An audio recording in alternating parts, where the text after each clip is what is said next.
जय हिंद, नमस्कार। मैं अंबर जैदी स्वागत करती हूँ आप सबका एक बार फिर से हमारे आज के कार्यक्रम में। दोस्तों, एक लोकतंत्र की असली पहचान सिर्फ उसके इलेक्शन से नहीं होती, बल्कि इस बात से होती है कि वो अपने मेहमान देश के नेताओं की सुरक्षा कितनी मजबूती से करता है। आज है ऑस्ट्रेलिया की हम बात करते हैं, और आज ऑस्ट्रेलिया में भारत के प्रधानमंत्री नरेंद्र मोदी के प्रपोज मेलबर्न विजिट के पहले एक ऑनलाइन डेथ थ्रेट ने पूरी जो सिक्योरिटी एजेंसी है उन्हीं को नहीं, बल्कि जो इंडिया ऑस्ट्रेलिया स्ट्रेटेजिक पार्टनरशिप है उसको भी चर्चा का केंद्र बना दिया है। अब ऑस्ट्रेलियन फेडरल पुलिस ने इस थ्रेट की जांच शुरू कर दी है। रिपोर्ट के मुताबिक जो थ्रेट है एक फेसबुक कमेंट के जरिए दिया गया, और इन्वेस्टिगेटर्स उससे जुड़े आईपी एड्रेस की भी जांच कर रहे हैं। अब तक किसी अरेस्ट का मोटिव यहाँ पर कोई ऑफिशियल कंफर्मेशन नहीं हुई है, लेकिन याद रखने की एक बात है कि भारत और ऑस्ट्रेलिया सिर्फ दोस्त नहीं, इंडो पैसिफिक के दो स्ट्रेटेजिक पार्टनर्स हैं। डिफेंस कॉर्पोरेशन हो या फिर क्वाड हो, इंटेलिजेंस शेयरिंग हो या फिर डायस्पोरा डिप्लोमेसी, ये रिश्ता आज ग्लोबल जियोपॉलिटिक्स का एक इम्पोर्टेंट प्लट बन चुका है। तो सवाल सिर्फ एक ऑनलाइन कमेंट का नहीं है, सवाल है कि क्या डिजिटल थ्रेट्स को उतनी ही गंभीरता से लिया जाना चाहिए जितना फिजिकल थ्रेट को, और क्या डेमोक्रेसी में नफरत और इंटिमिडेशन के लिए कोई जगह होनी चाहिए। तो शुरू करते हैं आज की इस चर्चा को, और इस चर्चा में एक बार फिर से हमारे साथ मौजूद है उमेश अग्रवाल जी। उमेश जी, बहुत स्वागत है आपका। जय हिंद, नमस्कार। जय सिया राम अंबर जी। जय सिया राम उमेश जी। उमेश जी, अ, किस तरह से आप देख रहे हैं कि एक हेड ऑफ द गवर्नमेंट को ऑनलाइन इस तरह से थ्रेट मिलता है, और इन्वेस्टिगेशन की बात आ रही है कि इन्वेस्टिगेशन हो रही है।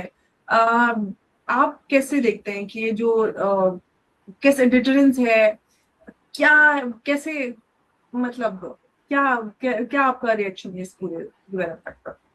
देखिए अंबर जी, भारत के प्रधानमंत्री अभी 3 नेशन टूर के लिए जा रहे हैं। सबसे पहले वो इंडोनेशिया जा रहे हैं। इंडोनेशिया जो है स्ट्रेट ऑफ मलाका के ऊपर बैठा है, एंट्री पॉइंट है। वो हमसे ब्रह्मोस मिसाइल डिफेंस सिस्टम्स मांग रहा है, जिसको भारत सप्लाई भी करने वाला है। और इस दौरे में बताया जा रहा है उसने एडिशनल बैटरीज की मांग की है। तो भारत के प्रधानमंत्री उधर जा रहे हैं, तो शायद कुछ बड़ा अनाउंसमेंट हो सकता है। सेकंड, भारत के प्रधानमंत्री ऑस्ट्रेलिया जा रहे हैं। अभी देखिए, जापान की जो प्राइम मिनिस्टर थी सने तकीची, वो भारत आ चुकी थी। भारत और जापान के बीच में अभी भाई भाई और भाई बहन जैसा रिश्ता हो गया है, क्योंकि मोदी जी ने पब्लिकली सने तकीची को अपनी छोटी बहन बता दिया है। अब जा रहे हैं मोदी जी ऑस्ट्रेलिया। ऑस्ट्रेलिया के एक वहां पर 9 जुलाई को मेलबर्न के अंदर मार्वल स्टेडियम के अंदर एक आयोजन होने वाला है, जिसमें वहां पर मोदी जी इंडियन डायस्पोरा से मिलेंगे। उधर ही देखिए, एक फेसबुक अकाउंट है जिसका नाम अबू मुस्तफा है। उसने बोला है कि मार्वल स्टेडियम जो है उसकी रूफ बंद होती है और खुलती भी है। तो उन्होंने ये बोला है कि आप एक तरह से वो जो रूफ है बंद कर दीजिए, नहीं तो मैं ऑस्ट्रेलिया आऊंगा उनकी डेथ के लिए।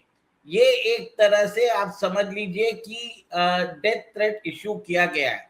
ये भी कोई फेक या अनोनिमस अकाउंट हो सकता है। देखिए, अभी जो बोल रहे हैं कि जो इन्वेस्टिगेशन चल रहे हैं और आईपी एड्रेस आइडेंटिफाई किया जा चुका है, पर अभी तक कोई गिरफ्तारी नहीं हुई है। इसके अंदर देख लीजिए, सबसे बड़ी बात है कि भारत के प्रधानमंत्री उधर जा रहे हैं, ऑस्ट्रेलिया के साथ डिफेंस कॉपरेशन की बात करने वाले हैं।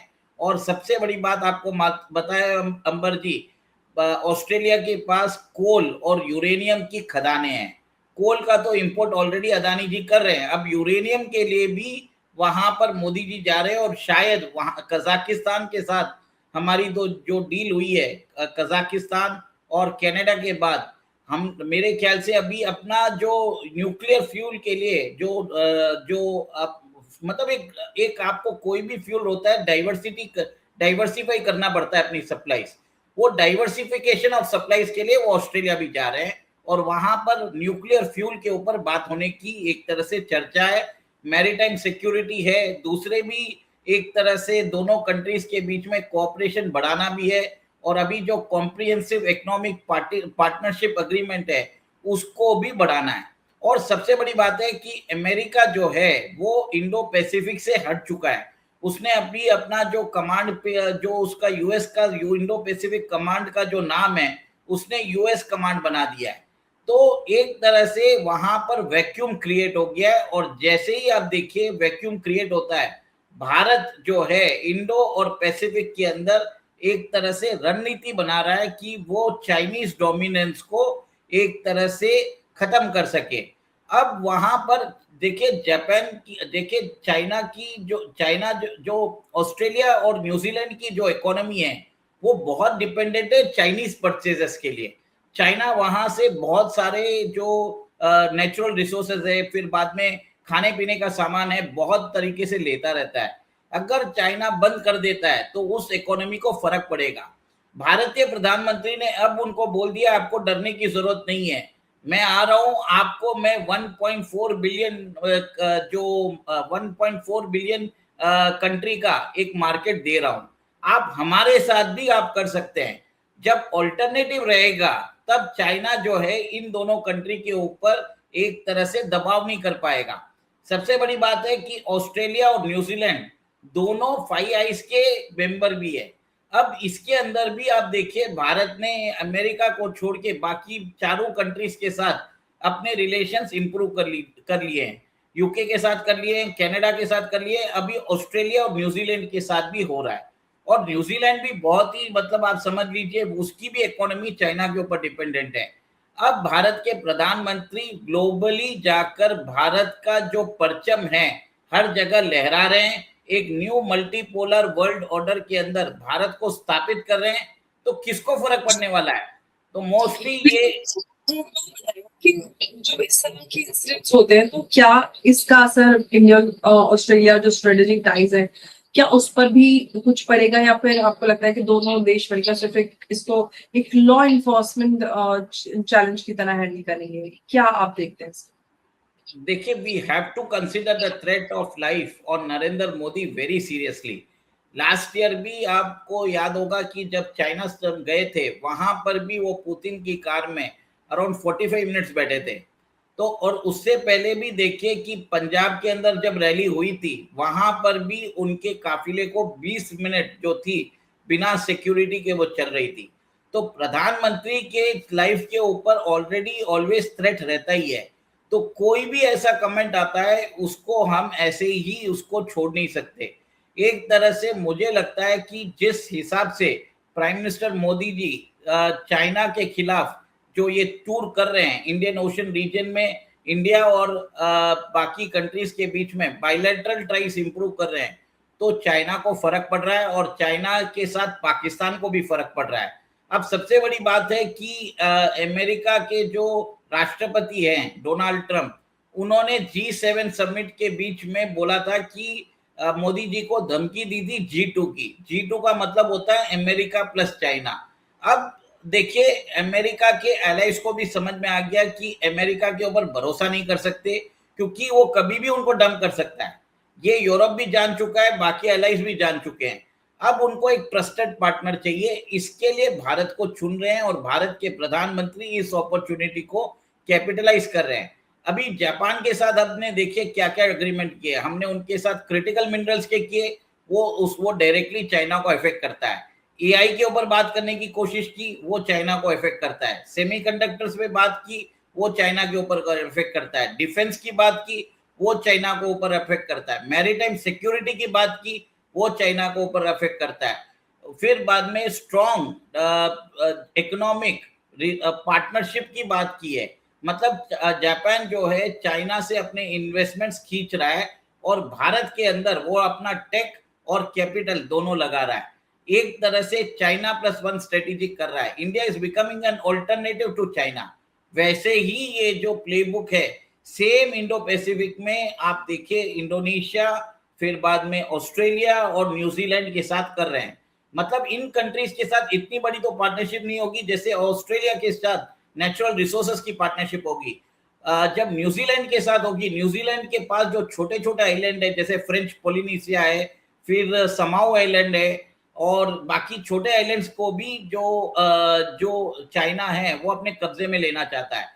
भारत उधर भी ऑल्टरनेटिव बन के आ रहा है। एक तरह से पूरा मतलब इंडो पैसिफिक में पूरा नाप रहा है चाइना को, तो चाइनीज एक तरह से इसको कैसे सहन कर सकते हैं। और आपको मालूम भी है कि पाकिस्तान के अंदर जैसे ही हमने उनका पानी रोका है और वहां पर भी बहुत बड़ी एक किल्लत हो चुकी है। तो ये जो जिहादी है और उनके सपोर्टेड जो खालिस्तानी हैं, और साथ में मेरे को ये भी आप यूएस के ऊपर भी एक तरह से आशंका डाल सकते हैं, ये सब मिलके एक तरह से भारत के प्रधानमंत्री को एलिमिनेट करना चाहते हैं। ये एक तरह से थ्रेट जो है बहुत रियल है अंबर जी, इसको आप हल्के में मत लीजिए। मेरे हिसाब से मीडिया ने इसको बहुत डाउन प्ले किया है, इंडियन मीडिया ने भी इसको तवज्जो नहीं दी है, और ऑस्ट्रेलियन मीडिया ने भी, आप देखिए अंबर जी, आईपी एड्रेस जो है वो नोट कर लिया है पर कोई अरेस्ट नहीं की है, अगर कर भी लिए तो पब्लिक डोमेन में नहीं डाला है। और नाम देख लीजिए अबू मुस्तफा, तो यहाँ पर पाकिस्तानी लिंक तो नजर आ ही रहा है। सबसे इम्पोर्टेंट बात है, नॉट ओनली पाकिस्तान, पता नहीं पाकिस्तान है कहाँ का है, लेकिन देखिए थ्रेट कोई भी हो बहुत सीरियसली, और जब प्रधानमंत्री मोदी की बात आती है तो बहुत उसको सीरियस लेना चाहिए। लेकिन ये क्या कहते हैं, ऑनलाइन अनोनिमिटी है तो उसको क्रिमिनल इम्यूनिटी नहीं दे सकते। हर ऑनलाइन थ्रेट को फ्री स्पीच के नाम पर इग्नोर करना कितना खतरनाक हो सकता है, ये सोचने वाली बात है। और ऑनलाइन कहाँ ये जो इस तरह के कमेंट्स होते हैं उसको लेकर लाइन कहाँ पे ड्रॉ होनी चाहिए, ये बड़ा सवाल है। क्योंकि इस तरह के जो कमेंट्स है, मैं पर्सनली पिछले 10 सालों में कितने ही इस तरह के थ्रेट्स आते हैं, रेप थ्रेट्स हो, जान से मारने की धमकी हो, ये बड़ा कॉमन है। कोई भी एक कीबोर्ड वॉरियर कुछ भी लिख देता है और लोग उसको इग्नोर भी कर देते हैं, और उसके बाद हम देखते हैं बहुत सारे लोग सच में उनके ऊपर अटैक्स भी होते हैं। देखिए अंबर जी, मेरा ये मानना है कि ये जो थ्रेट है ये प्रधानमंत्री मोदी जी के अगेंस्ट दिया जा रहा है, और भारत जो तेजी से प्रगति कर रहा है और अमेरिका और चाइना से इंडिपेंडेंट एक मल्टीपोलर वर्ल्ड ऑर्डर बना रहा है। दोनों कंट्रीज नहीं चाहते कि भारत एक तरह से उभर के आए। तो only country which can provide an alternative to America and China is India. Russia भी तेल किससे मांगता है, गैसोलीन, वो भारत से मांगता है। जापान को अगर रशिया से तेल मतलब गैस खरीदना है तो वो किसकी मदद से कर पा रहा है, इंडिया की मदद से कर पा रहा है। आप देखिए इजराइल जो है भारत के अंदर अपने जो मिलिट्री इक्विपमेंट्स हैं वो भारत के अंदर बना रहा है, रशिया ऑफर कर चुका है। आप देखिए यूएई के साथ हमारे रिश्ते अच्छे होते जा रहे हैं, अभी तो उन्होंने ब्रह्मोस और आकाश मिसाइल डिफेंस सिस्टम लेना चालू करने की बात कर रहे हैं। ग्रीस और साइप्रस भी हमारे डिफेंस इक्विपमेंट्स में एक तरह से इंटरेस्टेड है। अभी बताता हूं कि अपार्ट फ्रॉम मोदी जी तो है इंडियन ओशन रीजन की यात्रा कर रहे हैं, हमारे जो एक्सटर्नल अफेयर्स मिनिस्टर हैं वो अभी गल्फ स्टेट्स गए हुए हैं, वहां पर भी नया ताना बाना वो रच रहे हैं, वो भी 4-5 कंट्री जा रहे हैं, और वहां पर भी जाके एक तरह से आप देखिए जितने भी जो संबंध हैं उसको सुधारने की कोशिश कर रहे हैं। देखिए पिछले 12 साल में मोदी जी ने 80 कंट्रीज विजिट कर लिए हैं, कितनी कंट्रीज तो उन्होंने बार बार विजिट किया है। और हमारे एक्सटर्नल अफेयर्स मिनिस्टर भी आप देखिए एक एक दिन एक एक कंट्री में रह के वहां पर जो जिस हिसाब से वो सारी जो मुश्किलें हैं वो खत्म कर रहे हैं। और एक तरह से आप देखिए कि वेस्ट एशिया के अंदर कोई नया संकट आ जाए उससे पहले ही वो सारे प्रबंध करके आ रहे हैं। So this is the master diplomacy India is playing. आज ऐसा है कि जो जितने भी टूल किट है वो एक तरह से खत्म होते जा रहे हैं। देखिए अमेरिका में बैठे उस कॉकरोच जनता पार्टी लॉन्च कर दी थी, लोग एक तरह से परेशान हो गए थे कि इनको 22 मिलियन सब्सक्राइबर कैसे मिल गए, पर जब इंडिया आए इनको कोई सपोर्ट ही नहीं हुआ, क्योंकि सरकार जो है काम पे काम करती जा रही है, वो चुप नहीं बैठी है। मतलब आप जो विरोधी है वो सरकार के अगेंस्ट अगर कोई प्लानिंग करते हैं तो सरकार काम करती जा रही है, और लोगों को लग रहा है कि काम हो रहा है, देश के अंदर शांति है, देश के अंदर एक तरह से प्रोग्रेस दिख रहा है, जिसके कारण आप देखिए कि कुछ अनएम्प्लॉयड टर्माइट्स और कॉकरोचेस है, उसके अलावा देश की जनता का उनका कोई सपोर्ट नहीं है। इससे आप समझ लीजिए कि मोदी जी की पॉपुलैरिटी, मोदी जी का जो काम है वो एक तरह से बहुत लोगों को अखर रहा है। और ये एक आप ये भी देखिए कि कुछ दिन पहले जब शुभेंदु अधिकारी ओथ लेने वाले थे बांग्लादेश से कोई टेररिस्ट भेजा था पाकिस्तान हाई कमीशन ने, ताकि वो शुवेंदु अधिकारी या प्राइम मिनिस्टर मोदी की जो स्वेरिंग इन सेरेमनी है उधर एक तरह से बॉम्बिंग कर सके। मतलब ह्यूमन बॉम्ब भेजने की बात कर रहा हूं मैं। और ये भी नहीं भूलना चाहिए कि शुवेंदु अधिकारी के पर्सनल असिस्टेंट की हत्या कर दी गई। और हमारे नॉर्थ ईस्ट में मैथ्यू वैन डाइक पकड़ा गया, जो एक यूक्रेनियन नेशनल है, और वहां पर वो लोकल्स को ड्रोन चलाने की शिक्षा देने आया था। तो ये एक तरह से रेड फ्लैग्स है अंबर जी, आप सोच लीजिए। क्योंकि अगर ड्रोन चलाना सिखा रहा है तो कहीं ना कहीं रिमोटलेस वो एक तरह से एलिमिनेशन की एक तरह से ट्रेनिंग दे रहा है। तो ये सब चीज भी हमें भूलना नहीं चाहिए। और अमेरिका मैथ्यू वैन डाइक को छुड़ाने के लिए एडी चोटी का जोर लगा रहा है।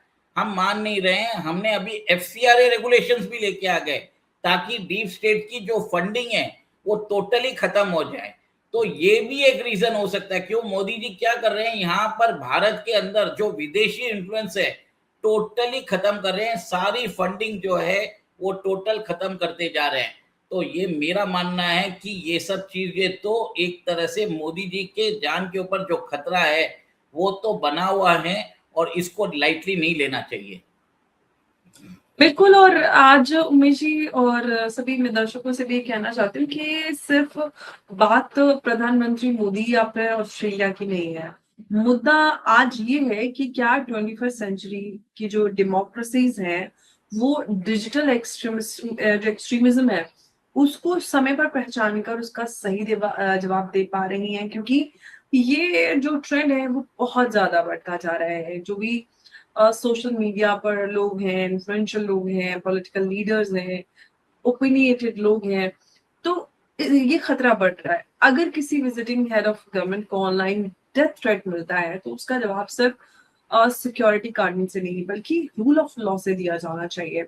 इन्वेस्टिगेशन अपना काम उससे ऑफ कोर्स होगा ही, लेकिन कानून अपना फैसला भी देगा। लेकिन एक बात यहाँ पर तय है कि लोकतंत्र की सबसे बड़ी जो ताकत है वो खुली बहस है, खुली धमकी नहीं।